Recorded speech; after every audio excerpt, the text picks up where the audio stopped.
This all started about 2 months ago when we got an email from Sue and Andy. Said they'd like to come back to come to Salem. And I understood that Andy, who is a descendant of W.H. Mullins, his great-grandson, and you'll hear a lot more about tonight's performance. They said they'd never been to Salem before. They knew a lot about the family, knew a lot about the company that was popular here in Salem. So they wanted to come. So we finally worked out a date when they would come. So here we are tonight, having this program that they will. You already got a taste of what they can say. I'm going to put my notes out so I don't forget something. Maybe real quick here, though. But also thank Bill Schilling, who's helped us with the arrangement. And the sound system. And tomorrow, if you haven't already read the paper, they will be performing at the Memorial Building for the anniversary of the 90th anniversary of the Memorial Building, which WH again had a big part in doing that. So he's had a busy weekend. He's already been here a couple of days, and he's been running ragged.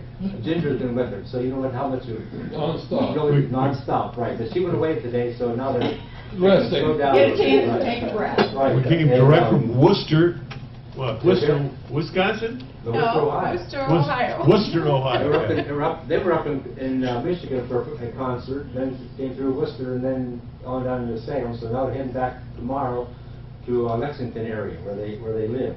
And just to let you know that our museum will close for the last Sunday of the season tomorrow. So if you haven't been to our museum and seen the exhibits that we have all over this building and over the other building, you can stop here tomorrow and see us. Refreshments, there'll be a few refreshments there when we have our intermission time. And Sue's going to say a few words, I think, of a little bit what's on the screen here. This is going to be all of herself. Well, I'm sort of the genealogy buff of the family, and so I started looking up some of Andy's relatives, and we actually didn't know too much about William Mullins because he died in 1932, and that's before Andy was around, and we lived out in California, or he was born in Pasadena. And so he really didn't know too much about what happened here in Salem. His mom was born here, but that's about the extent of it. So we have had so much fun putting this all together. And what you're seeing on the screen, I'm just letting it roll. And some of it might be boring, and some of it might be fairly interesting, and you might know all of it, or you might know very little of it. But these are all kind of products that were built or made by Mullins. And anyway, just have fun looking at that, and we're going to do some music, and we would like you to sing along. You want to say something before you start?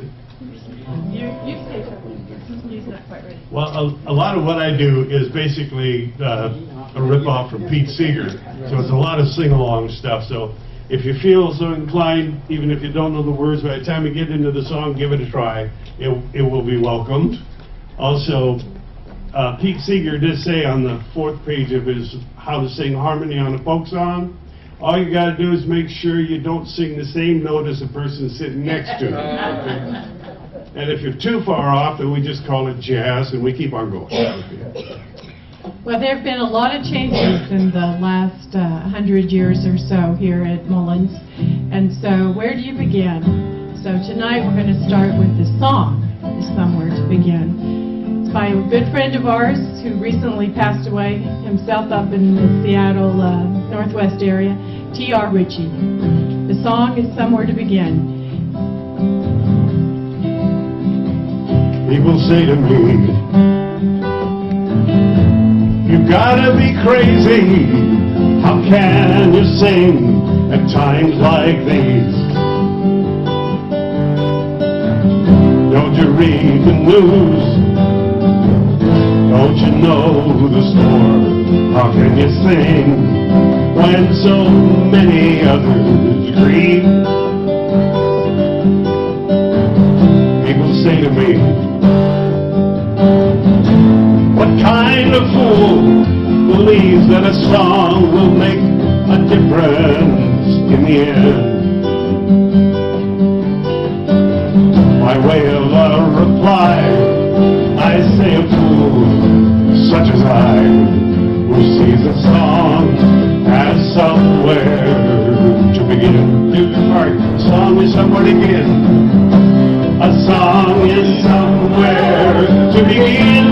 Search for something worth believing in. The search for something worth believing in. If changes are to come, there are things that must be done. And if changes are to come, there are things that must be done. And a song is somewhere to begin. People say to me, you gotta be crazy. Oh, yeah. How can you dream at times like these? Don't you read the news? Hey buddy, don't you know the score? How can you dream when so many others dream? People say to me, what kind of fool believes that a dream will make a difference in the end? By way of a reply, I say a fool such as I, who sees a dream as somewhere to begin. The dream is somewhere to begin. A dream is somewhere to begin. Search for something worth believing in. The search for something worth believing in. If changes are to come, there are things that must be done. And if changes are to come, there are things that must be done. And a dream is somewhere to begin. Say to me, you gotta be crazy. How can you love at times like these? Don't you read the news? Don't you know the score? How can you love when so many others breathe? People say to me, what kind of fool believes that love will make a difference in the end? By way of a reply, I say a fool such as I, who sees love as somewhere, and a song as somewhere, and a dream as somewhere to begin. Let us begin.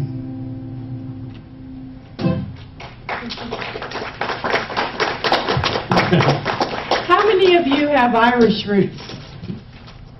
Anybody? Yeah? Lots of Irish people?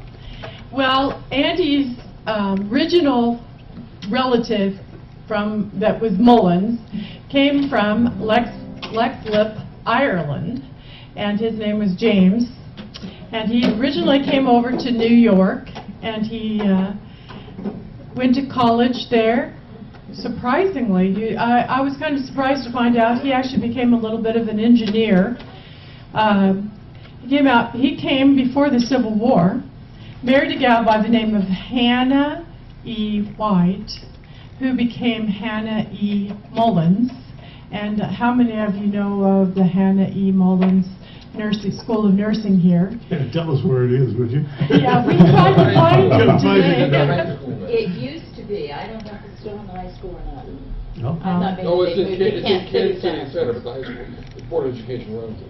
Well, we didn't find it. But anyway, we do know that he was supportive of that school, of getting it started. So that was named after William Mullins' mother. And she died relatively young. She was only in her 30s when she passed away. And anyway, we were over in Worcester yesterday, and they actually have a beautiful library. How many of you have been there? Anybody? Great Well, library. it's supposedly the 5th best library in the nation, and the 2nd in Ohio. So Ohio has 2 really good libraries. I don't know where the other one is, but Worcester has Well, it's a pretty Worcester nice has a library from really the outside. really good library. And we learned a lot about James and Hannah, and also his second wife, who was Hannah's sister, Lizzie, because Hannah died early, so he married her sister, Lizzie. And they also have another sister, Mary, who was sort of famous because, or I should say her son was sort of famous. Her son was Arthur Brisbane. Has anybody heard of Arthur Brisbane? He was sort of the Rush Limbaugh of the age. He was sort of a Walter Cronkite of his time. Big difference. A very different picture if you say Rush Limbaugh. Well, in the sense that he had an extremely large following, about 40 million people a day. He was the first columnist to be syndicated in the newspapers across the United States, and he worked for the Hearst newspaper chain. Very powerful person.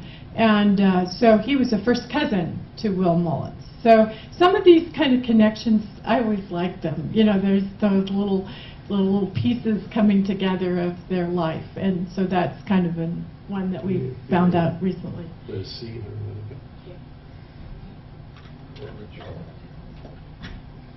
This next song is a sing-along as well. And in doing this research, you know how, I need the holder. The history is always written by the winners, right? So if you do some research and you want to find out about Will Mullins or any of the people, it's written by people that generally liked them and so going to say favorable things. Yeah, it's sort of hard to find the truth, though, sometimes. Yeah, it's like I've been studying storytelling lately, and trying to retell family history is very problematic because what's true? Your memory is only your memory, and so there's quite often very little connection between what you remember and what really happened. I found that out with my 2 older sisters, retelling the same event that happened in 1955. I said, were we in the same room? So this song, and we finally, you know, Will Mullins was a man of his time, and by anything I can see written, he was an honorable guy. He did good work in the world. And the family's kind of carried on the tradition of giving back throughout the generations. And I think it started with him. I can't find any evidence prior to him of a very philanthropic approach to life. But he started something that continues into my granddaughter, who is now working with the poor in Greensboro, North Carolina. But does that mean that you're somewhere between the good and the evil? Yeah, that's the name of the song. It's called Somewhere Between the Good and the Evil. On Monday I think I'm a sinner. On Tuesday I think I'm a saint. On Wednesday I don't know what I am, but I know that a saint I ain't. Somewhere between the good and the evil, somewhere between the right and the wrong, somewhere between the kind and the mean, somewhere between is where I belong. Wait for me. On Monday I'd steal from a baby. On Tuesday I'd give you my shirt. On Wednesday I lie on my couch and moan, 'cause my conscience is doing me dirt. Here we go. Somewhere between the good and the evil, somewhere between the right and the wrong, somewhere between the kind and the mean, somewhere between is where I belong. Usually about this point in this song, I say, if you can't relate to the first 2 verses, you're not obliged to sing anymore. You can stop. That's okay. If you identify it at all, you gotta keep singing, all right? On Monday I rile at my kinfolk. On Tuesday I'm gentle and good. Oh yeah. On Wednesday I wonder and count every blunder and wish that I knew where I stood. Somewhere between the good and the evil, somewhere between the right and the wrong, somewhere between the kind and the mean, somewhere between is where I belong. Well, I wish I could look at the record to see if it's mucky or clean, to see if I'm destined for heaven or hell, or to drift like a bird in between. Somewhere between the good and the evil, somewhere between the right and the wrong, somewhere between the kind and the mean, somewhere between is where I belong. Very good. Thanks for singing along. That's great.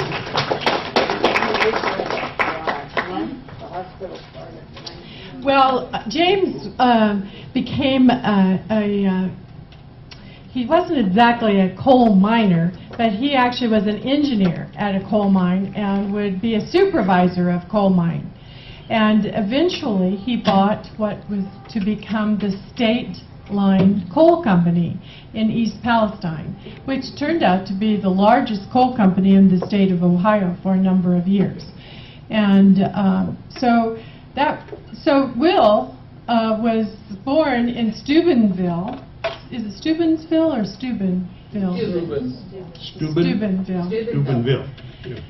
Right there on the Ohio River, and spent a few months there. He actually didn't live there very long, but he also lived in Worcester, and they lived in East Palestine. He lived in Wisconsin for a while his dad was managing mines. So he was around the coal industry a little bit. And then his uncle, William, who had come over with James from Ireland, went to work for the Pennsylvania Railroad and eventually became the chief agent, or what, I don't know what they called him exactly, but he was like the chief person for the Pennsylvania Railroad for a number of years. So that's kind of a little bit of the older background, which we're getting further and further away.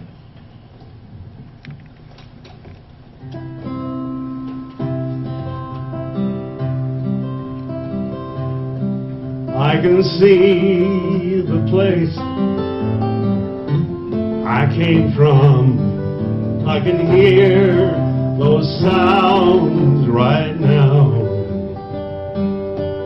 I can find the path I used to run. I believe I still know how. I can shake my head, clearing my vision. I can keep those scenes at bay, and I can see the place where I came from, slipping further and further away. I can feel the way I used to feel when the world was small and green, and I can sing the song of soft appeal, and I curl into my dreams. Then I shake my head, clearing my vision. I keep those scenes at bay,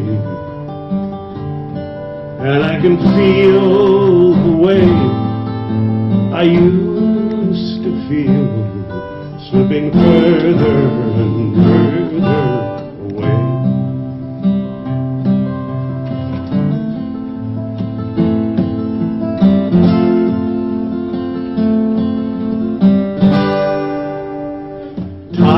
Keeps moving faster and faster. I'm not losing track. Oh, I'm afraid something's forgotten, so I keep looking back, and I can hear the songs you used to sing, and I swear I won't let go.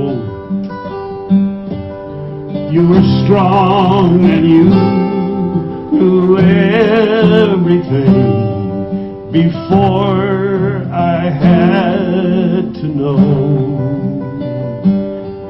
Then I shake my head, clearing my vision. I keep those scenes at bay, and I can hear the songs you used to sing slipping further and further away. Yes, I can hear those songs you used to sing slipping further and further away.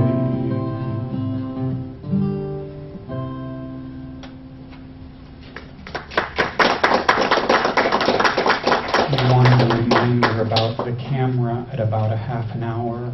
Are we in that far? That's what that clock on the wall is. I think we have probably about 5 more telling you. minutes because we started a little bit Okay. later. We are trying to record this and we're paying attention to the time. Thank you. Oh, Well, we really have enjoyed visiting the Salem and the Historical Society and going through and looking at some of these old things and learning about them. Andy's going to tell you a little bit of the story now about a couple of things that we inherited from William Mullins, at least from his wife, Rose. We're not sure he ever owned them, but they were in California when she passed away. So you Yeah, want to tell him the clock story? The written history of the family is significantly different in places than the oral history.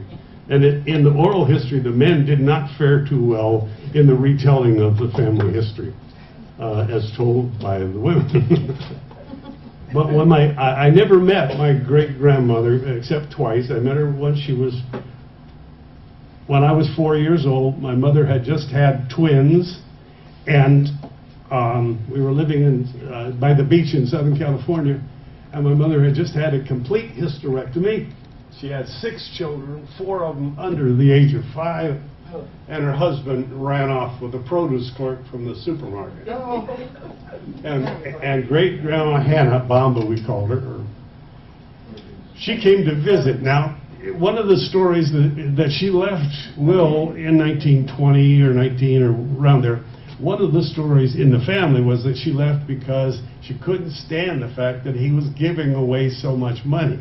She came from wealth before she even married Will, but she said the money should stay in the family, don't be giving it away. Well, he kept giving it away and she left. I don't know if there's a strong connection there or not, but that's one of the stories in the family that didn't show up in the books. But when she came to visit when I was 4 years old, chauffeur-driven limousine, of course, and she pulls up, and my mom is pretty distraught with the situation that she's living through. Her husband ran off, I told you that already, but my great-grandmother brought her 6 burial plots to Forest Lawn Cemetery. And my mother just They could cried barely eat and at that cried point. and cried. And she kept crying until she just started laughing, because it was like... Well, I wanted you to tell the story about the clock. Yeah, the clocks. We had, when my great-grandmother died, we inherited a upright Steinway piano made in 1906, really nice piano, and a grandfather clock, and a small Seth Thomas, I always call it the birdhouse clock. It looks like a birdhouse made out of rosewood, lovely little clock. I inherited all 3 of those, and my son now has, I passed it on, my son has the grandfather clock, but what warms my heart is my 8-year-old, she was 8 years old at the time, granddaughter, she's a twin. She got an electronic keyboard, you know, like the little kids, Fisher-Price, they play with, and she just played with it all the time. So I don't play the piano, but I have this piano, kept good care of it over the years. I paid and had it shipped to North Carolina, so I gave an 8-year-old a very antique, valuable, upright Steinway piano. And she's now 12 years old, and she's played it virtually every day since she's got it. It just feels so good to have it being played and respected. And the little rosewood clock was always sitting on top of that piano through all my childhood. I remember from the time I was 7 years old, this clock always sat, and I gave that clock to her twin sister. So now the clock, the little clock is sitting on the piano the way it has for most of the last 100 years. They're both together. I like that. So we're going to do grandfather's clock. You all remember this from grade school. I don't think they teach it in grade school anymore, so let's keep singing it. My grandfather's clock was too large for the shelf, so it stood 90 years on the floor. It was taller by half than the old man himself, though it weighed not a penny, weighed more. It was bought on the morn of the day that he was born. It was always his treasure and pride. But it stopped short, never to go again, when the old man died. 90 years without slumbering, tick-tock, tick-tock, is the life seconds numbering. Tick-tock, tick-tock, it stopped short, never to go again, when the old man died. It rang out while watching his pendulum swing to and fro. Many years he had spent while a boy. Through childhood and manhood, the clock seemed to know, and it shared both his grief and his joy. Well, it struck 24 as he entered at the door, with his beaming and beautiful bride. Stopped short, never to go again, when the old man died. Well, it rang and alarmed in the dead of the night, and alarm that for years has been dumb. And we knew that its spirit was pruning its flight, that his hour of departure had come. Still the clock kept the time with a soft and muffled chime, and he silently stood by his side. But it stopped short, never to go again, when the old man died. Yes, it stopped short, never to go again, when the old man died. I do that song lots for kids camps, and they call it the TikTok song. Yeah. Oh, yeah. Well, I'm actually from Kansas. I grew up in a rural environment in an agricultural area of southeastern Kansas. And this is really one of the first times that I've had a chance to actually visit up into the industrial areas of the country where there's lots of factories and different things. That's kind of unusual for me to see all the factories that were here in this little town. I'm used to maybe having one factory in a town. And the railroad was huge here. The railroad was extremely important to the Industrial Revolution that happened at that time. And so in moving the coal, they needed the railroad, so that even emphasized and moved it faster. So as far as we know, the State Line Coal Company was a pretty good coal company as far as the way it treated its employees. It didn't have a lot of injuries or deaths during the time, at least, that James Mullen owned it. But we certainly know that that period of time, there was a lot of people that worked in the coal mines that had suffered quite a bit from injuries and stuff. So what we want to do today is sing the 16 tons to Memorialize. That'd be the right word, wouldn't it? I hope that's the right word. Anyway, whatever the word. We'll sing 16 tons. So sing along on this one, okay?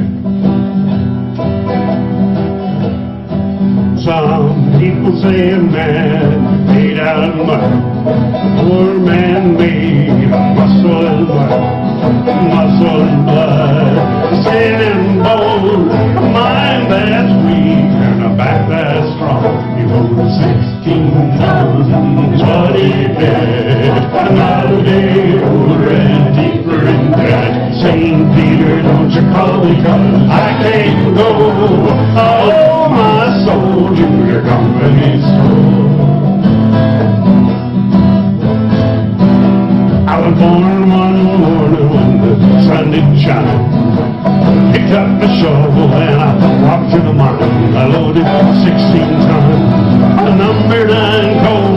The strong boss said, well, bless my soul. We load 16 tons, what do you get? Another day older and deeper in debt. St. Peter, don't you call me, 'cause I can't go. I owe my soul to the company store.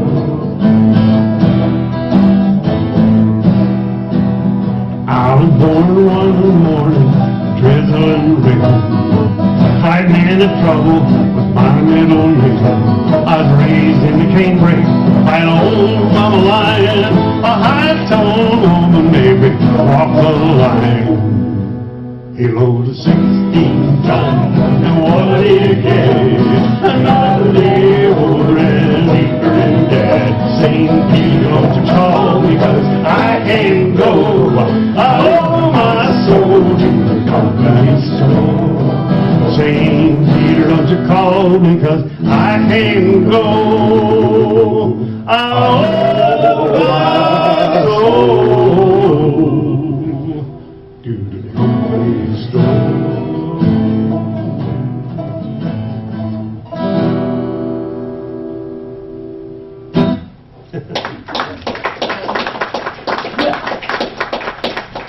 Thank you. Will Mullins actually worked in Pennsylvania, just outside of Pittsburgh, where he lived with his uncle at the time, who also was working for Pennsylvania Railroad. But he was a clerk there, and he got his big break.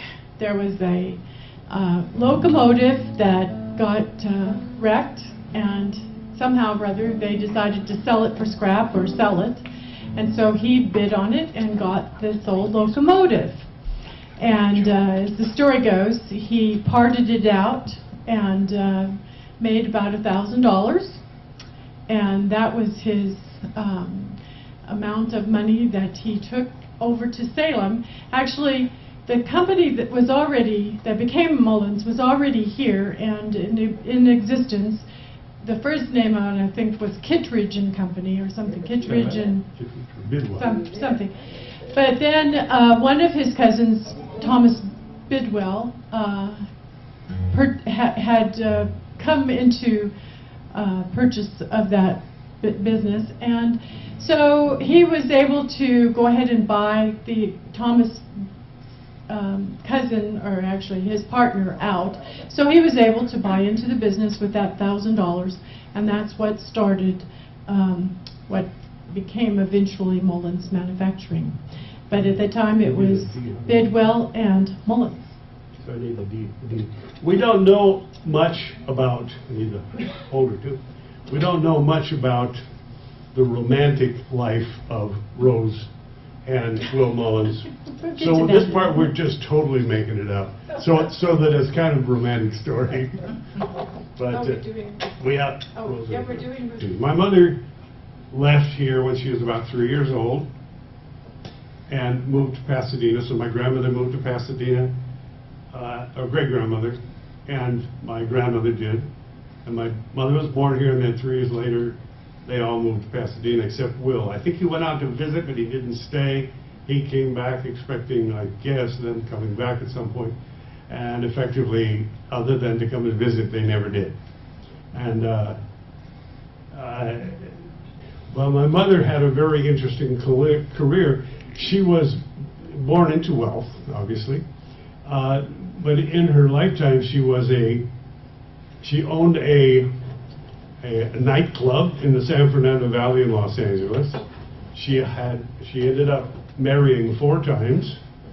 One thing we learned in our family is we have no prescription on how to build and maintain a marriage. But she had a career as a big band singer, once between the ages of 17 and 20, and she married and had 6 children. She ended up being went to work at Caltech in Los Angeles, ended up being a public relations director for Caltech, and then she opened up the PBS television station in Los Angeles. She was the first person to work for them. She hired everybody to staff that station. And then she ended her career by being a vice president of a college in Los Angeles. All the while she had 6 children. So, and she was an executive producer on a number of NBC national science programs. So she won a few awards. And, you know, this was in a day and age when women with 6 children did not work outside of the home, for the most part. So she was pretty unusual.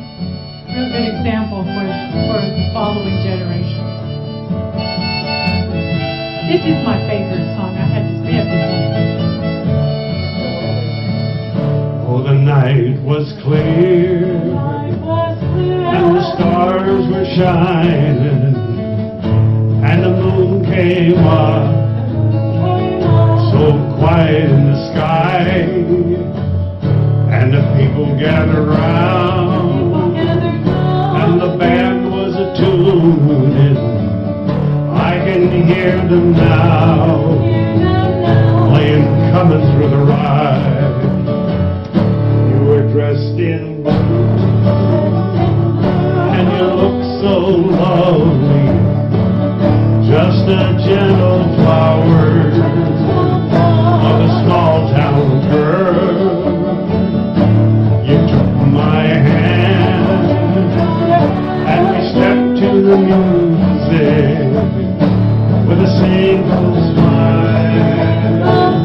You became my world, and we danced all night to the fiddle and the banjo.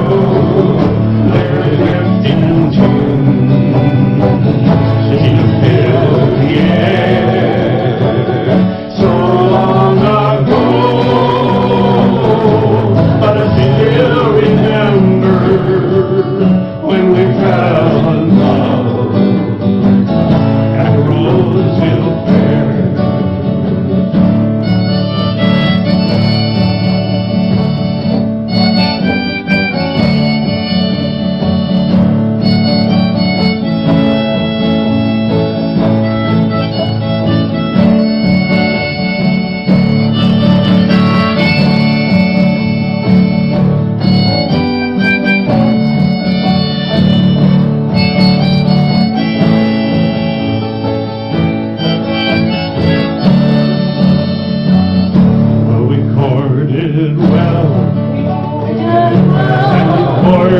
Dearly, and we'd rock for hours in that front porch chair. Then a year went by, from the time I met you, and I made you mine, and the roads were fair. So here's a song for all of the lovers, and here's a tune that we can share. We may dance all night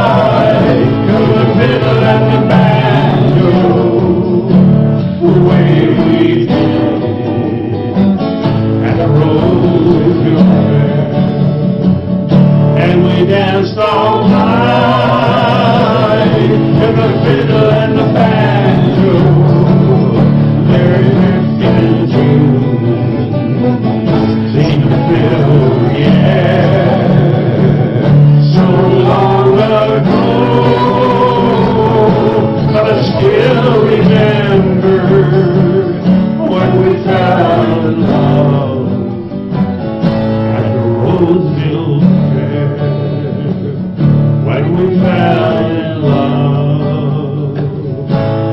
Roseville Fair.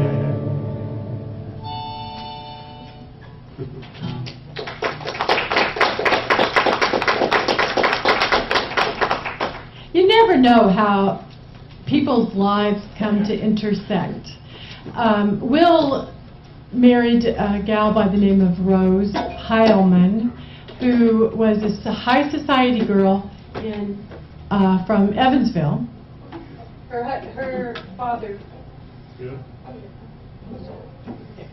Her father was William Heilman, who was also a very large, very wealthy industrialist down in the Evansville area.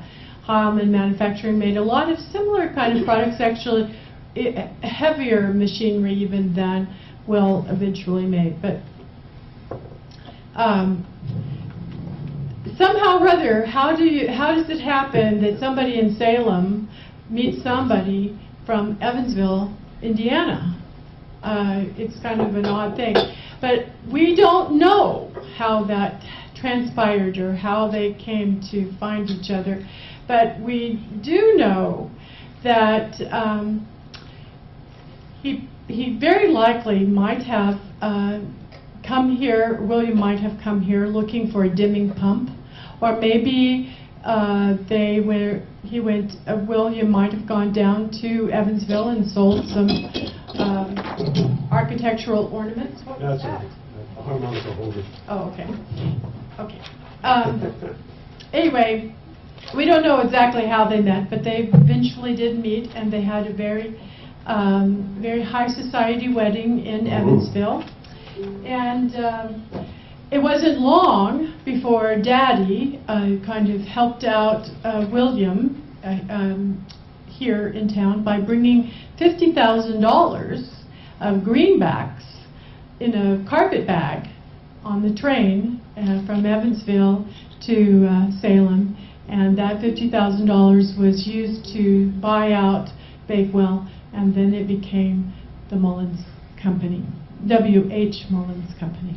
Give me the harmonica. It's that black one. Well, Hannah moved to Southern California along with her mom and my grandmother and my mother. My mother had one older brother, Robert. Oh, I need the hand. Older. And one younger sister. And if you ever really wanted to read the interesting history of any of them, Hannah, the daughter, my great aunt. She was a character. She was a flapper roaring back 20s. in the roaring 20s, that kind of stuff.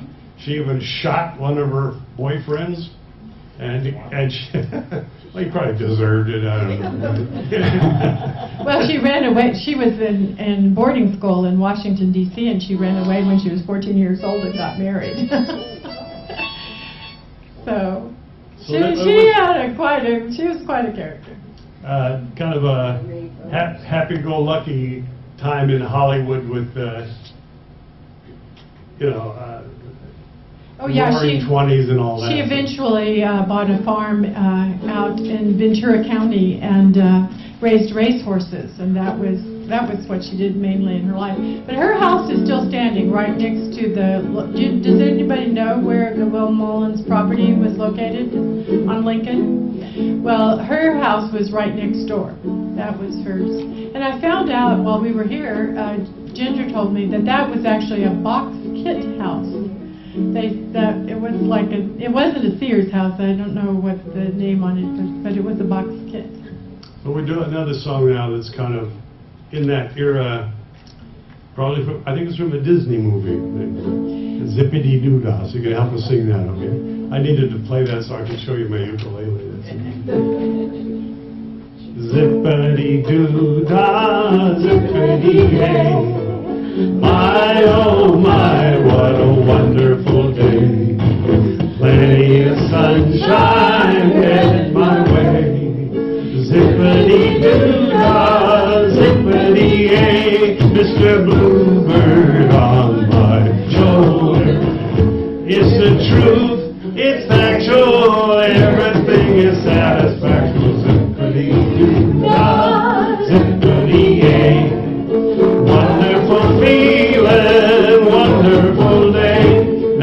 here's a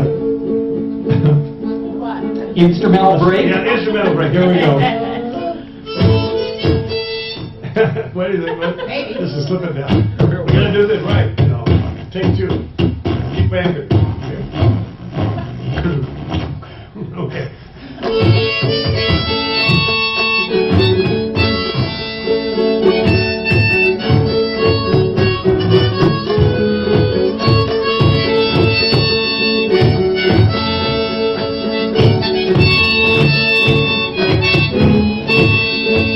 Hey, Mr. Bluebird on my shoulder. It's the truth, it's actual, everything is satisfaction. Zippity-doo-dah, zippity-yay. Wonderful feeling, wonderful day. Thank you. You know, Bill was wonderful. We just, I don't know how we found out. Well, I know David mentioned about Bill, and he says, we have this person that might be able to help you a little bit or kind of get you situated. And let me tell you, it would be impossible to do this without him. So everybody give him a big round of applause. Thank you a lot. I'm enjoying myself, too. You probably couldn't tell. Well, I don't know how many of you have been able to see the pictures as we go through, but a major part of the Mullins business at the beginning especially was the statuary business. And I'm sure you've all heard of Diana, but there are many statues around the United States. And we have been having just a heyday trying to locate them and find them. We were able to go to Evansville, and they have a historical society there that also has a lot of information about the Heilman family and the Heilman manufacturing. And one of the statues that is in Evansville is the Vulcan, the statue of Vulcan. And it's in this list. As you come through, you'll probably see it. But they have just recently completely refurbished this statue, and they have it as a main part of their historical society in Evansville. So if you happen to get to Evansville, I encourage you to take a look at that. The other one that is Diana, which is obviously one of the most important ones that Mullins made. Has been recently refurbished as well and covered with gold and all kinds. They've just done a tremendous job fixing it up, and it's now in the Philadelphia Art Museum. So we haven't had a chance to get there yet, but we're looking forward to the day. How we doing for time? We're doing fine. Okay, so these statues were called the spirit of liberty, or the spirit of freedom, or the spirit of liberty, or progress, or, you know, they had that kind of connotation. I'm not sure where that all came from, but there was kind of a spiritism movement back in the the late 1800s, and maybe that's where it came from. But today we're going to honor all that statuary spirit with a song by Bill Staines called The Spirit Song. I don't know if you've heard it or not, but it's pretty easy to catch up with it. And Bill has performed at the Historical Society before. And he's a great guy. He gives me a headache watching him, though, because he plays the guitar left-handed. How do you do that? That can't be done. And he's left-handed. I'm left-handed. There stands a misty mountain in a soft and gentle rain, against the flight of endless time, forever to remain. And through all the passing seasons, through every night and day, I can see misty mountains, I can hear a spirit say, oh brother, don't you weep.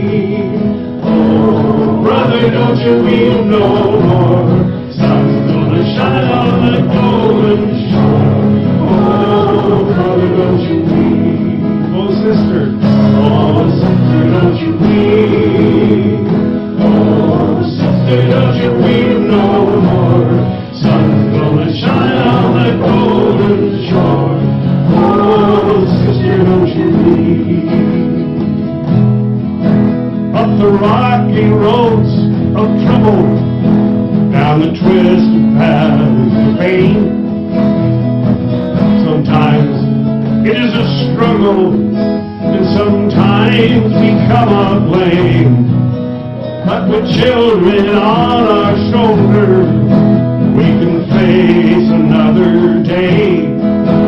And through their eyes of innocence, I can feel the children say, "Oh, Father,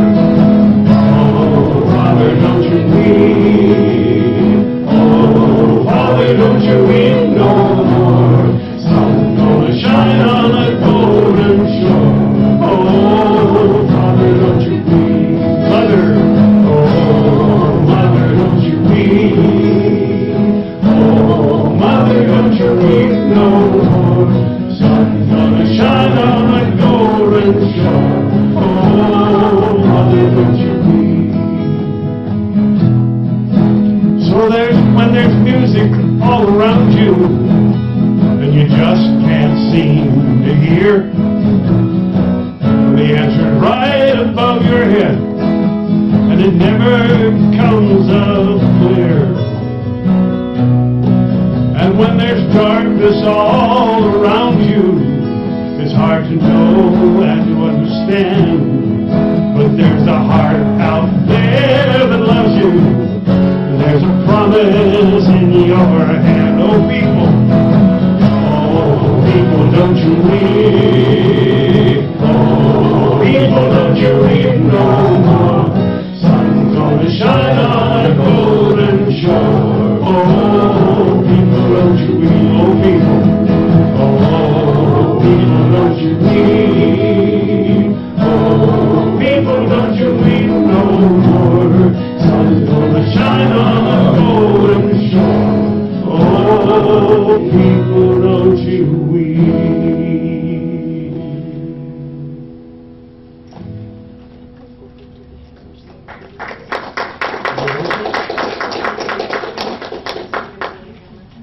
We're running just a little short on time, so we're going to skip a couple, and we're going to go to the Hammer song.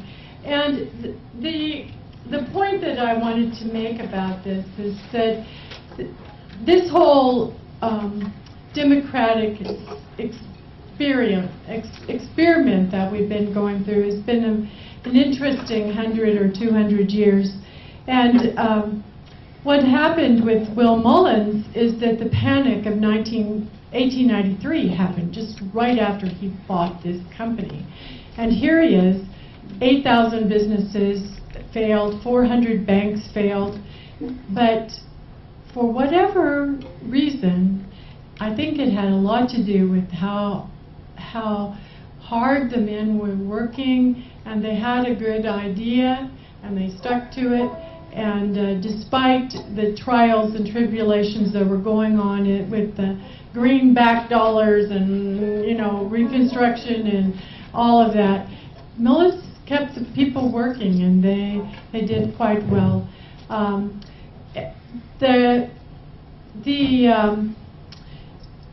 About at the turn of the century, there were a number of labor disputes that started hitting, but they didn't really affect Mullins too much in the early years. We found out, thanks to the Historical Society, they have a really good newspaper clipping file kind of on the labor disputes that happened in 1921. But at the beginning in 1893, when things were kind of going bad in the economy, Mullins kept going. And we would have done the side-by-side song, but we're going to skip that for the time. But let's sing If I Had a Hammer. That's a good old Pete Seeger song that will give you a little bit of the flavor of our life.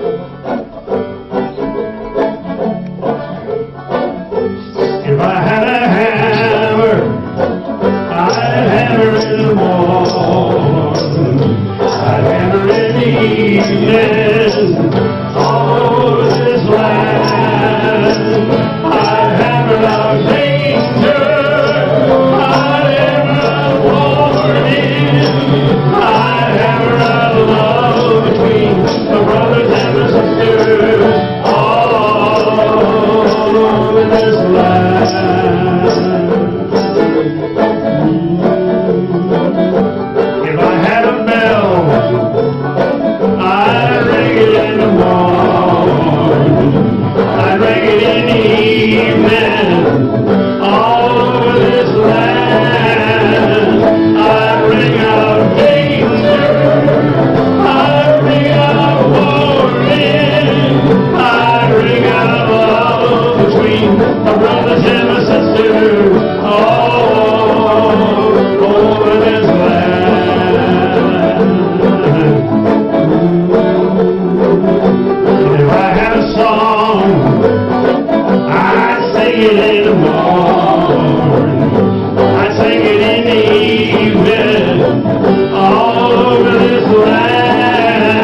over this land.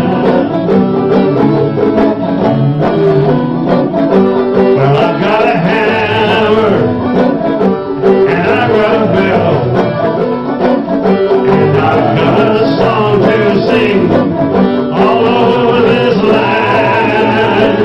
It's a hammer of justice, it's a bell of freedom, it's a song about love between my brothers and my sisters all over this land. It's a hammer of justice, it's a bell of freedom, it's a song about love between my brothers and my sisters all over this land, all over this land, all over this land.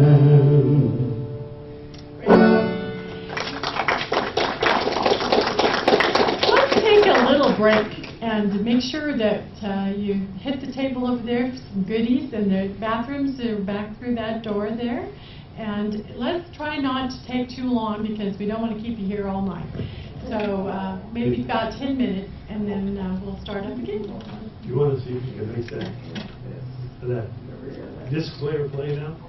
I will see if I can get that playing, yes. And just one quick thought from my point. On Thursday, November 6th, there will be another concert in here, in this room. That one's sponsored by Dulcimore as part of our fall concert series, and it features Vermont singer-songwriters Cindy Mangson and Steve Gillette. It's going to be a wonderful time. They both play guitar. She plays concertina and other things. So hopefully some of you can come out and join us that evening. Steve Gillette, that'd be great. I haven't seen him 7 in years. p.m. He's great.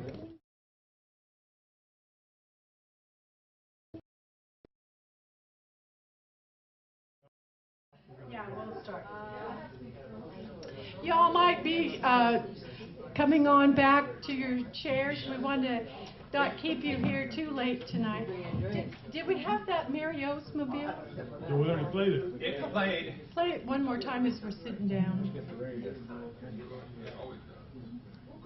It's 102. I'm looking. If you want to bring it up here, I'll cue it up. I've got it. Okay. Set it beside you. Nobody's going to sit on it.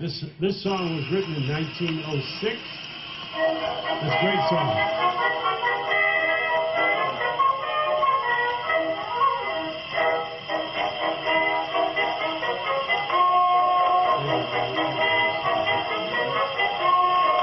Johnny O'Connor bought an automobile.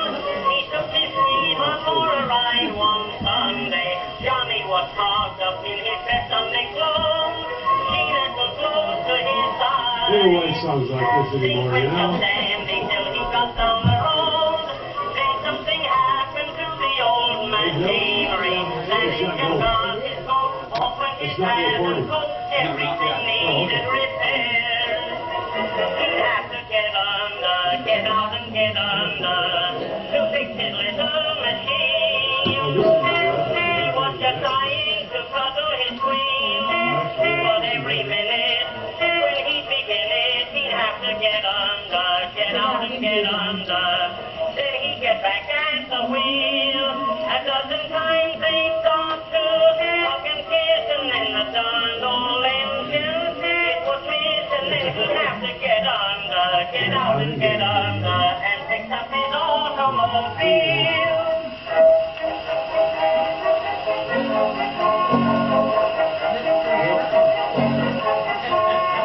Millionaire Wilson said to Johnny one day, "Your little sweetheart don't appreciate you. I have a daughter who is..." Well,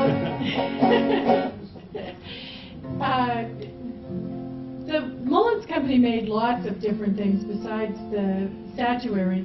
They actually, have you seen those big elephant signs? I don't have a picture of one of them yet in my thing, but those big elephant signs, those were all done by hand. They were hand lettered. I was hoping that we would have one here in the Historical Society. So somebody You got to find one and donate it to them.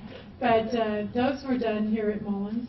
And there's quite a story. How many of you have heard about the unsinkable boat story of Mullins? And I won't bother to tell it again, but he did go hunting and his boat sank, and so he came back and they ended up making 100,000 unsinkable boats. And Andy's got a great song for a hunter. Well, there's interesting that synchronicity that can happen at times. Well, when I was in the 8th grade, you had to take a U.S. history course on the Constitution, and then you could go into high school. And in my 8th grade U.S. history book, there was a picture of Edison and Firestone and Leonard Burbank and a few other people, the vagabonds that went hunting every year. And we kind of figured out what they did was they went hunting to promote Ford cars. The Ford was one of them. How many of you know about the vagabonds? Write yourself a note. Look at the vagabonds. The Ford used it as a advertising campaign. And so did Edison. He filmed the whole thing with his new camera. So they were promoting the motion picture camera, and also Ford vehicles could go out into the woods. But as luck would have it, Bill's got something to say in this regard. Yeah. What did your dad do? And excuse me, I need to turn myself on. Okay, now I'm turned on. I'm not going to touch that. Good for you. The thing that I found interesting was that my grandfather was an inventor here in Salem, Lewis F. Schilling, and out at the what used to be the State Highway Patrol on 45 South, the big building that's now probably apartments for Kent State, which is right next to it there, was where he had his factory, and he made Schilling campers. Wow. And the Schilling camper was designed to attach to the running board of the car. Wouldn't be a whole lot of market for it these days, but when you got to your campsite, and this was something that was used by several of the people in the Vagabonds as they made their tours. When you got to your campsite, you opened up this package and pulled out the springs from the running board and anchored them at the other end of the tent that erected around those springs. Later on, he designed one that could be set up separately from the vehicle so you could drive away and come back to it. But the original definitely used the running board as the anchor point for the springs. And so the Vagabonds used them. So it's likely that my great-grandfather used one of his great-grandfather's tents. To go hunting. Just grandfather in my case. Oh, grandfather. And this is... Okay, you're not as old as I am. I We played you some of the songs from the era. Now we're going to sing you a song from today. This is written by one of our friends from the Pacific Northwest, Zeke Hoskins, and it's just silly. So, you know, a lot of people think I'm born and raised in the West Coast, lived in Los Angeles, and a couple of years in Honolulu or Hawaii, and then moved to Seattle. So I'm a city kid, right? And they think that we don't do manly things like going hunting. Well, yes, we do. And this is a song about hunting the duck. And you can sing along with this one as well, okay? And are we enough, just to make sure? Like F? Okay. F, yeah. Okay. This crap city life isn't right for a man. We're born to live free and to kill what we can. So it's off to the country where the air's fresh and clear, with a carton of ciggies and 12 dozen beer. Here's your part.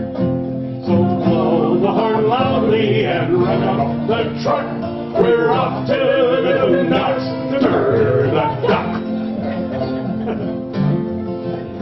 Well, we climb in the truck about 6:45 and proceed to take up for the long, weary drive. When we get to the cabin, we're all brightly lit. Can't remember who drove, and don't tell what we drove here. Oh, Lord, loudly and rev up the truck. We're off to the nuts to murder the duck. Well, it's up with the dawn. Though the coffee's no good, then it's down to the lake, through the goose-spangled wood. When we get to the blind, we're as happy as boys, till we find out that Harry forgot the decoys. So let's blow our loudly and rev up that truck. We're off to the nuts to murder the duck. Well, we crouch without moving from sunrise till 3, except every 5 minutes we stand up and pee. At last there's a duck, and we fill it with lead. Can't figure who shot it, but the partner's sure dead. So it's blowing our loudly and rev up the truck. We're off to the nuts to murder the duck. Whack, whack. Then it's back to the cabin for whiskey and steak, and we talk about women until nearly daybreak. No one believes what the other guys say. Oh, we've got to talk dirty to prove we're not gay. So blow your horn loudly and rev up the truck. We're off to the nuts to murder the duck. Well, the next day the ducks have gone elsewhere in flocks. We have to shoot tree trunks and beer cans and rocks. And Tom dropped his gun when he fell in the lake, and Bill shot a whole can of beer by mistake. So let's blow your horn loudly and rev up the truck. We're off to the nuts to murder the duck. Then it's back to the city, refreshed by our sport, burning gas by the gallons and beer by the quart. Yeah, we'll have to draw straws to see who has the luck to pick 2 pounds of shot out of 3 pounds of duck. So let's blow the horn loudly and rev up the truck. We're off to the nuts to murder the duck. One more time. So it would blow the horn loudly and rev up the truck. We're off to the nuts to murder the duck. See? We hunt too. Okay, we're going to skip in the Mary Oldsmobile. We played that during the break. But one of the things that definitely happened in that period of time was that they, after the World War I, the world changed. And it changed drastically. And one of the biggest things that came along to change it was the automobile. And suddenly people could travel, and one of the things we found out with this vagabonding group that Will Mullins went out with was that that was also the time when they were coming up with the thought of having public ownership of lands like Yosemite. And they had, Ford would take this entourage of 50 vehicles and people and all kinds of things into Pennsylvania and go camping, and theirs was not exactly what I would call camping, but luxury camping. But that was, no, yeah, we're skipping that. Okay. That one. Mhm. Okay. But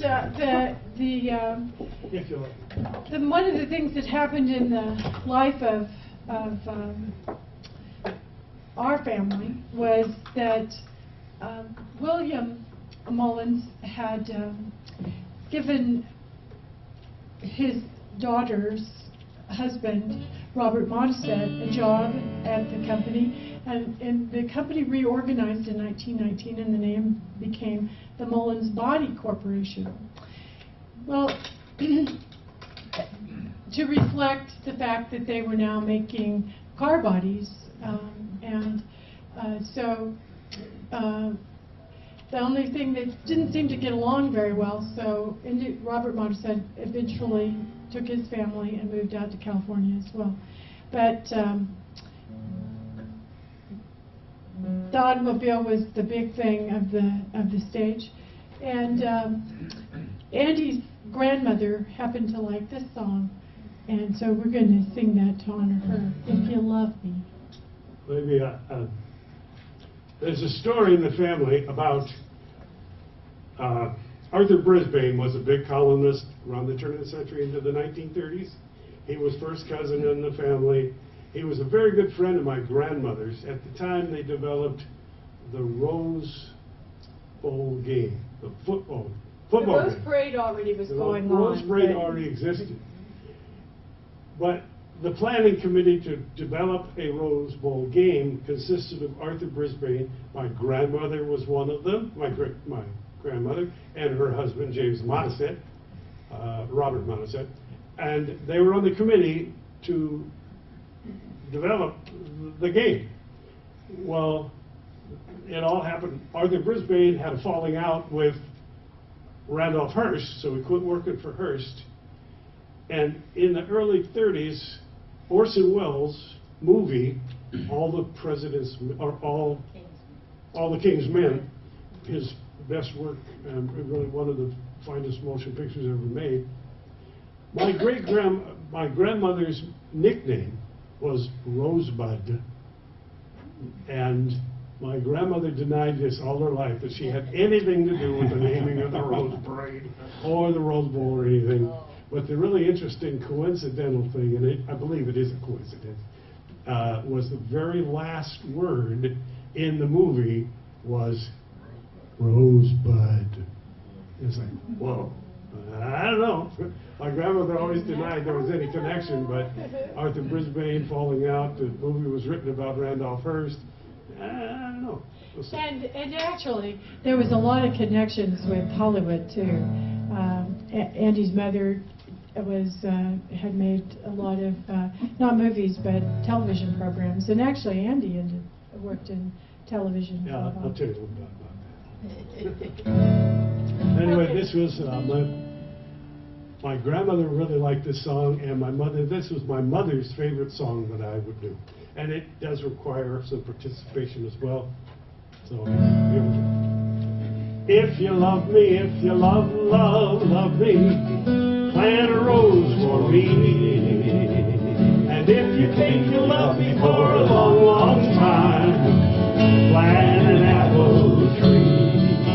For the sun will shine, the wind will blow, the rain will fall, the tree will grow. And whether you come, whether you go, I'll have an apple and I'll have a rose, lovely to bite and nice to my nose, and every juicy nibble will be a sweet reminder of the time you loved me and planted a rose for me and an apple tree. It's a pretty short song, so we usually do it twice. Ready? If you love me, if you love me, plant a rose for me. And if you think you love me for a long, long time, plant an apple tree. For the sun will shine, the wind will blow, the rain will fall, and the tree will grow. And whether you come or whether you go, I'll have an apple and I'll have a rose, lovely to bite and nice to my nose, and every juicy nibble will be a sweet reminder of the time you loved me and planted a rose for me. Big finish, here we go. And an apple tree. That's one of my favorite songs, too. It just happens to mention the word rose in the song. Coincidence. Well, William Mullins had a lot of friends, a lot of very high, powerful friends. He did a lot of traveling.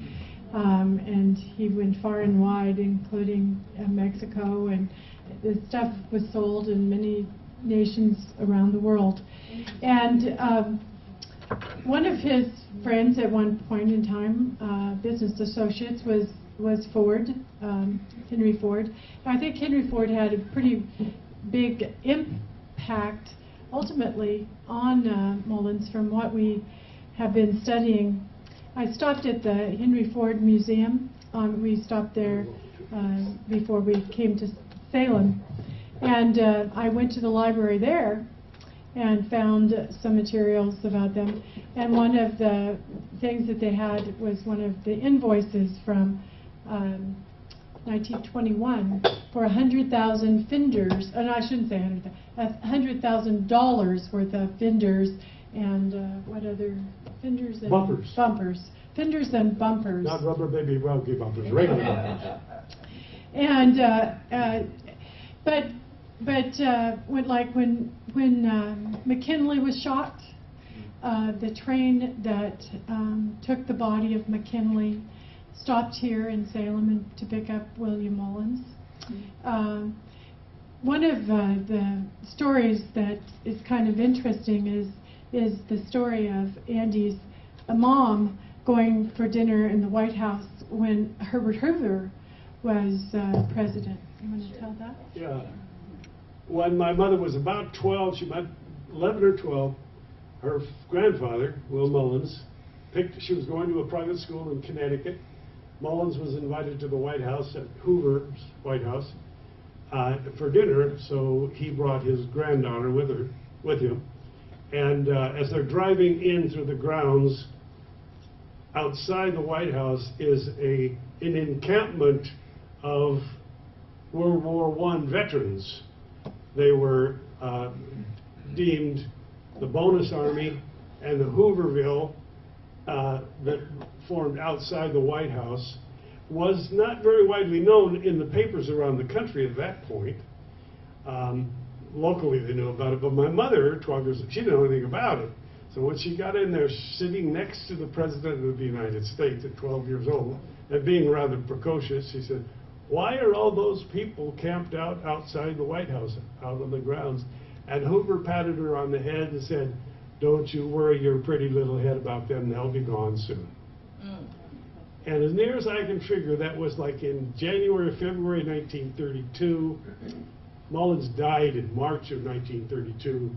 And in July of 1932, Hoover ordered General Douglas MacArthur, who was a lieutenant colonel at that time. Is that wrong? Oh, you shook your head. I thought maybe I got my facts wrong.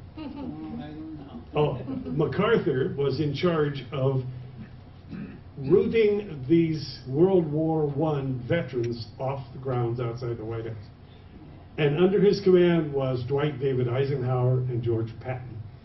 And they did exactly that. At bayonet point, they ran them across the river, burned down all the tents, and chased them out of town. Very ugly history of our country. And when the soldiers started coming, the people in the camps and the people in downtown D.C. were cheering because they thought there was soldiers were coming to support these people. They're men and women and children. Something like 17,000 people at one point. And MacArthur was in charge, and to Eisenhower's credit, he objected to them doing that. But he was under MacArthur's command. But the interesting thing about what MacArthur did, they ran him across the river. He was told by Hoover to stop when you got him across and leave him alone. MacArthur did in 1932 what he did in 1951. He disobeyed the president and kept pushing them away. And that's why Truman fired him, because he was told to stop at the 51st parallel. He didn't do it. He kept going. He disobeyed the president of the United States, so they fired him. He should have been fired in 1932 because he directly disobeyed orders from Hoover. So interesting.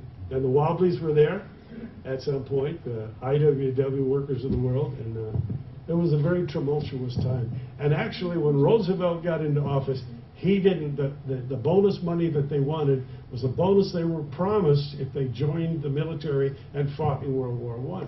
that they were supposed to be paid that money 25 years later after the war. Well, then the Great Depression came, and all the people said, hey, we don't have any jobs. You owe us this money. Pay us early. And there were people protesting, and bonus armies sprang up all over the country trying to get the government. The government never did pay it. Under Roosevelt, they didn't pay it either. But Franklin Roosevelt did one thing. He sent Eleanor Roosevelt out there to talk to them. And what she brought with her to talk to the bonus army people were jobs. WPA, CC, and Bonneville Power Administration brought jobs. So we can't pay you the money because the government doesn't, but we can give you jobs. So they went on. Awesome. Well, the stock market crashed in 1929, and about that same time, Mullins was starting to get ill, and the mantle had been changed over. C.C. Gibson became president of the corporation. I think Mullins remained on the board, but it was starting the passing of the baton. And one of the things that I just found out last night at dinner, and who knows, we don't know exactly why Mullins went to dinner at the White House with Hoover, but we found out that that this area was like the major beginnings of the Red Cross, and he was on the board of the original Red Cross in the United States. And so it's very possible, since that was right in the Depressionary times, that they were there on some Red Cross kind of thing. Because his mother, throughout her entire life, was extremely supportive of the Red Cross. We didn't know until we came here and put those two connections together. Trying to figure this, we came here with more questions than we had answers about the family. And I'm trying to find a thread through the generations. The only thing I could find is that prior to William Mullins, one back was Heilman, William Heilman. There's no evidence that he was particularly philanthropic, but William Mullins was definitely. And the telling thing about him is that Ford and Mullins went through the same labor union struggles. They were both deeply offended by workers that went on strike. Their feelings were hurt because they would make efforts to find out what their employees needed for Christmas and get it for them. That was early on in both Ford Company and with Mullins. Well, when you're on the same level working with the workers on the plant floor, you know your employees, you know their names, you know their families. When you're 3 stories up in management, you no longer have you don't even know who they are. So then the union stuff started to develop, and when that happened, I'm sure that Mullins felt the same as Ford, and Ford was deeply insulted by the workers. I gave you jobs, I provided you a living, and look what you're doing. You're trying to, so he resisted, and Ford never backed down. He became very embittered and anti-union and stayed that way all his life. Mullins went the same course for a little while. But the strike happened in March of 1921, and it ended in July of 1921. So he did some not so good stuff as far as the union goes, but he didn't get so embittered, and by the time 6 months had passed, he had given the money for the War Memorial Building. He was a philanthropic person at heart, and he didn't stay angry and embittered by the union struggles that he deeply resented. He didn't stay there, to his credit. And his daughter, my grandmother, at Christmas time, she would bring us Christmas presents when I was a little kid. And we would be required, with my grandmother, to take one of the brand new presents that we got with her and go to give away to some homeless kid or somebody that didn't have a Christmas. We had to give away one of our Christmas presents to this organization. And she took, every year she would take us. And one year she gave me a Tonka tow truck. Remember Tonka trucks? Great little trucks, right? Well, for a 7-year-old, this was cool, right? So I played with it all year, and she forgot when I turned 8, that Christmas, she gave me another Tonka tow truck. I said, cool. I'll switch them. I'll keep the brand new one and give the old one that's all beat up to the kid. I didn't get away with it. She caught me. But that philanthropic thread seems to be consistent all the way down to my granddaughter, who is working in schools for the poor people in North Carolina. There is that philanthropic, you know, maybe it's a stretch on my part, but I like to think it's true, and I'm proud of it. Well, that even comes down to my husband's generation, too. In 2000, I met him, and I invited him over for Thanksgiving dinner, and he said, I'm sorry, I'm not going to be able to come. I fast on Thanksgiving, and I go and help feed the homeless people that don't have anything. And I go, whoa, this is too cool to be true. So that was my first date with him, was going out in the streets to feed the homeless. Anyway, let's sing a song here. I think it's in your book. I'm going to sit right down and write myself a letter. 1927. It's been a hit 4 times over the years. I'm gonna sit right down and write myself a letter and make believe it came from you. The jug probably threw him off. I'm gonna write words oh so sweet. They're gonna knock me off of my feet. A lot of kisses at the bottom. Yeah, I'll be glad I got it. I'm gonna smile and say, I hope you're feeling better. And close the way you do. I'm gonna sit right down and write myself a letter.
He kind of jumped ahead and told the story that goes with this next song. But one of the things that did happen for Will Mullins is that his wife was in California, and he is here in Salem, and he's ill, and he's dying, and he's alone. And I was really, really impressed to hear that evidently the people in Salem found this out. And so they probably published something in the newspaper or whatever that he was ill and that he was alone. And so the band came over. He had given the uniforms to the band, and so the whole band came over and performed in his front yard. And then, who was it, the ball team came over, and he had given the ball uniforms, and they came over and sang a song or did something for him. And the whole town kind of like pitched in and came around and helped him through that very difficult time. So anyway, no, I want to sing this. I know he's told the story, but let's do that. Hallelujah, I'm That was above. a We pretty got to strange sing our lead into good this you. song. I know. Like I said, this we kind of got this turned around, but this is an Never old happened to me before. union kind of song. So let's remember that. I do a lot of labor union songs like the Wobblies songs, and this is one was the Wobblies theme song. And in the papers back when the Wobblies were active, there were a lot of newspapers were owned by the companies, and so the odds were stacked against them. And there was an article in one of the New York papers criticizing the workers that were on strike, the Wobblies, industrial workers of the world. They got their name because of a lot of them that they were trying to unionize were Chinese, and because they would unionize any worker, which really, so you had industry that had no unions. They did what they wanted to do. Robber barons just ran wild. And all of a sudden you got a group coming in and saying, we're going to unionize not just these guys, we're going to unionize everybody. And in order to survive, they were pretty tough because the company thugs would beat them up. They were all, the police departments, Salem was unique in that regard. The police protected the strikers to a large degree. We didn't know It that was until very we read the interesting. papers. But anyway, I do this song, and it was a tongue-in-cheek, sarcastic song. It was the theme song for the Wobblies. Oh, why don't you work like other men do? How the hell can I work when there's no work to do? Hallelujah, I'm a bum. Hallelujah, bum again. Hallelujah, give us a hand out to revive us again. Oh, I loves my boss, and my boss, he loves me. I guess that's the reason why I'm so hungry. Hallelujah, I'm a bum. Hallelujah, bum again. Hallelujah, give us a hand out to revive us again. When the springtime does come, oh, won't we have fun? Throw off these jobs and we'll go on the bum. Hallelujah, I'm a bum. Hallelujah, bum again. Hallelujah, give us a hand out to revive us again. If I was to work and save all that I earn, I would have plenty of money and money to burn. Hallelujah, I'm a bum. Hallelujah, bum again. Hallelujah, give us a hand out to revive us again. Hallelujah, I'm a bum. Hallelujah, bum again. Hallelujah, give us a hand out to revive us again. Yeah, Howard. Howard did a big. Okay, we're just going. What, no?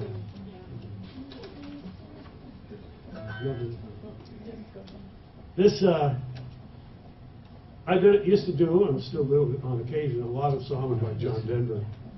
And this is one that he wrote for Buckminster Fuller. And the title of the song is What One Man Can Do.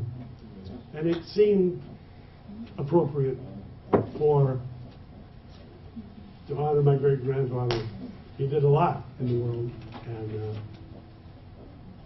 so anyway, the theme of this song is What One Man Can Do. I suppose there were those who say he had it easy, had it made, in fact, before he'd even begun. But they don't know the things I know. I was always with him.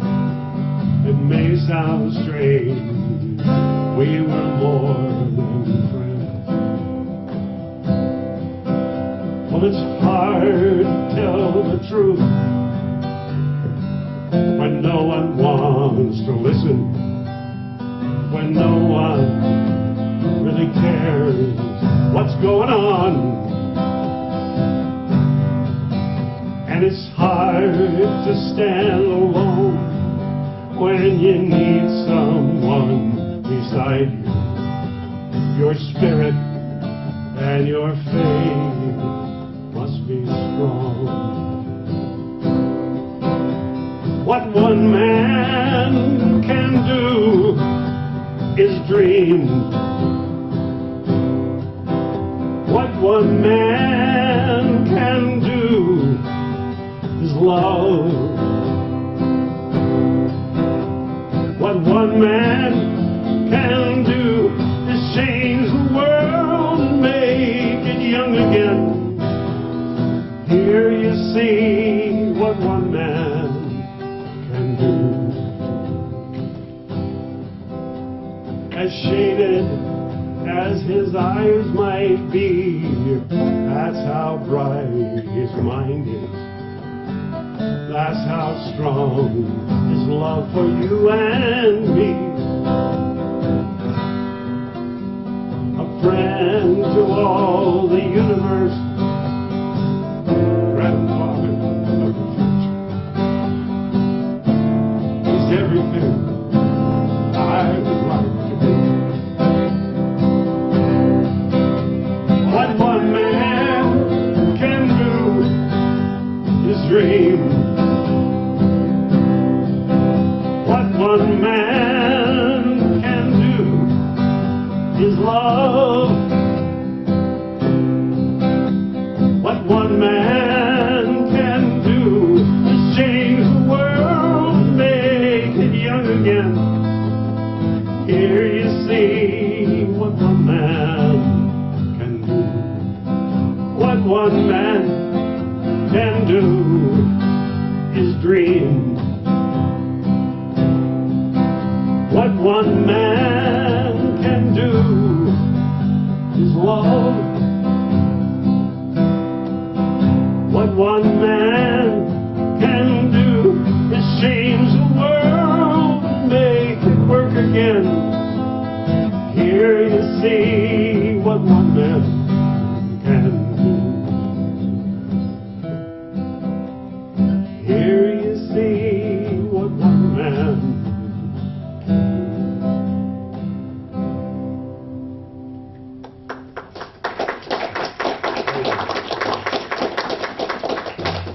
Well, it was the depth of the Depression in 1932 when he died, and it didn't get better overnight, for sure. And C.C. Gibson took over, and they kept the men working as much as they could. There were lots of people who were unemployed at that time, but generally speaking, for the most part, Mullins was able to keep going a little bit. But they knew they needed something, and they needed it fast to be able to bring themselves out of this.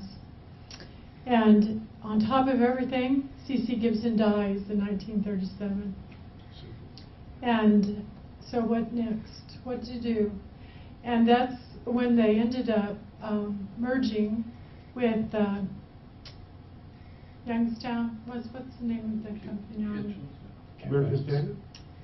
No, it wasn't American Standard then. Darn. Anyway, they merged. And Those other guys. yeah, it was Youngstown Kitchens, but that's what the product came. There was another name for the company. I'm losing it tonight. But they needed to have somebody that was strong like Mullins, and they did. They did come up with a really good management team. And one of the things that I've really been amazed at, one of the big things through this, has been the inventiveness. It seems like that was a big part of their whole society in those days. Edison, when we were at the Ford Museum, he came up with a new invention every 10 days, and that was a small invention, but a big invention every 3 months. 6 months. Every 3 months. Every 3 months he would have to come up with a big invention. That was his goal as a person. That was a challenge to his people. Will Mullins had the same challenge here. You know, he invented a certain kind of boat.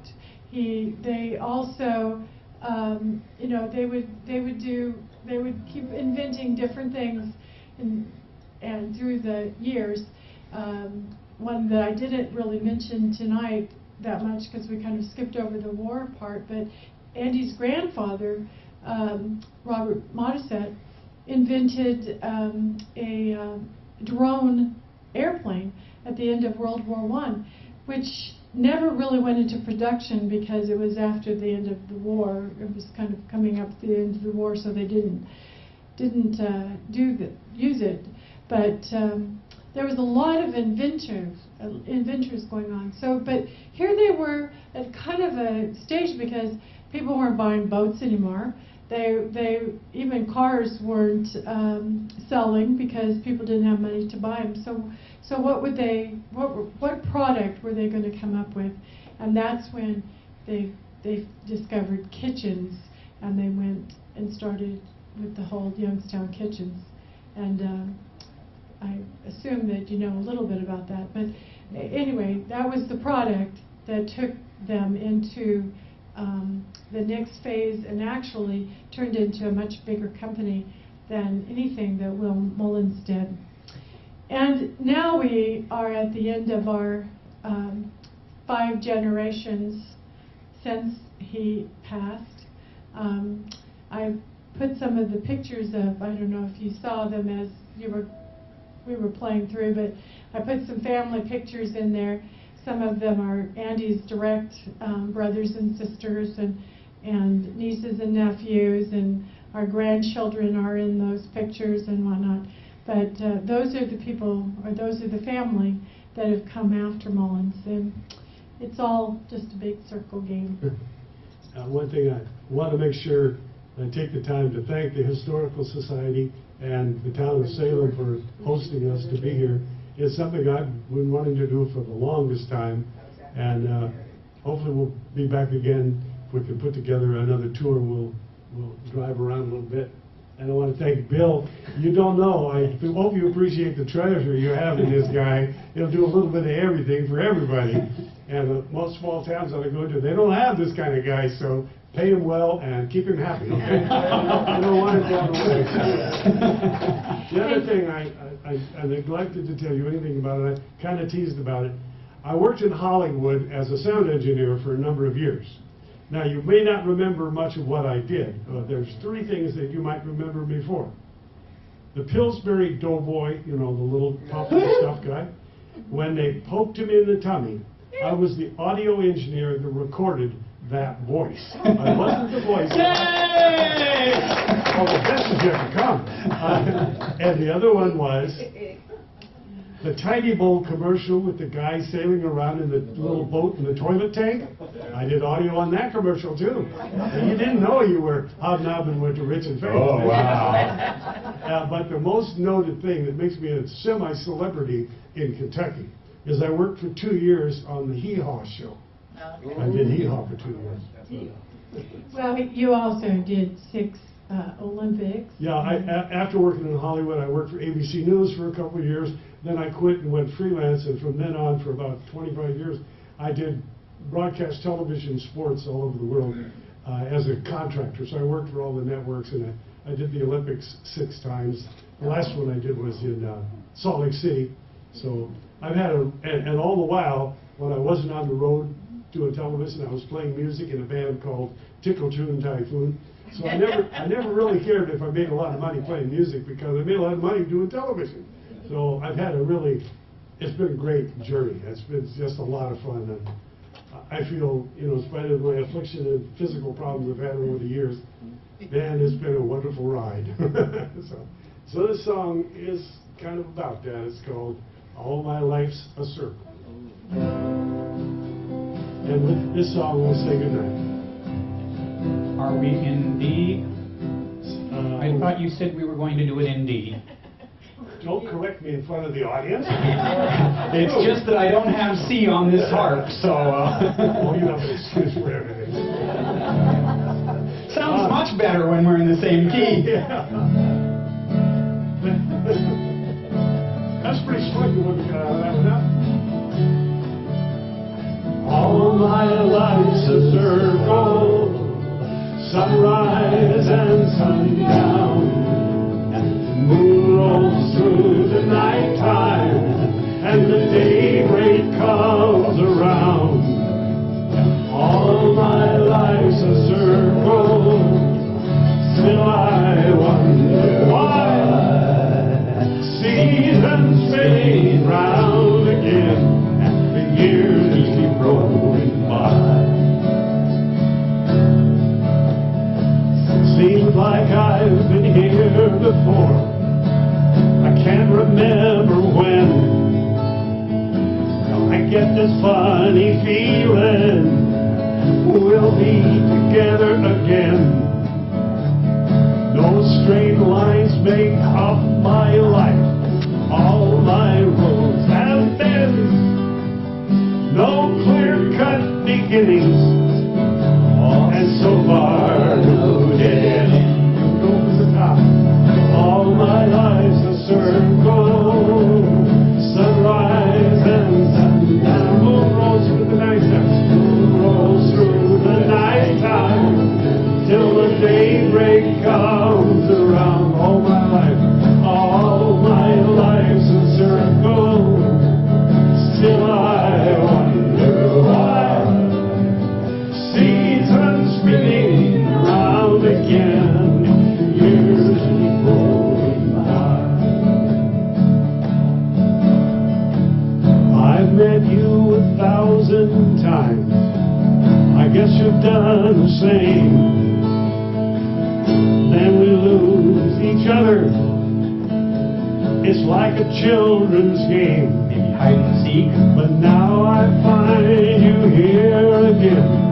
The thought comes to my mind, our love's like a circle, so let's go round one more time. Once more.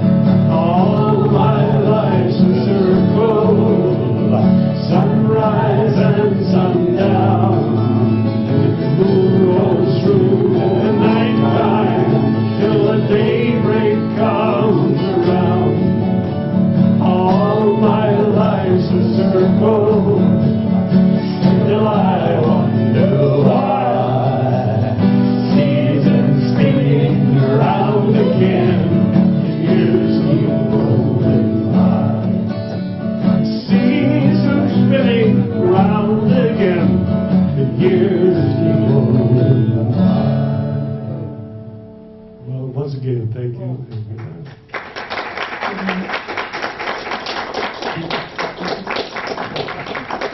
Hold them again, Bill. Thanks very much for coming. Hope you enjoyed it. I know it was very entertaining, very informative, and the information they shared, things we didn't know, even about Mullins themselves too, so we've added to our collection as well. And what Bruce is recording here may be available for YouTube or for our local cable channel, but we thank him for coming also to the taping so we can hear it again. So thank you very much for coming.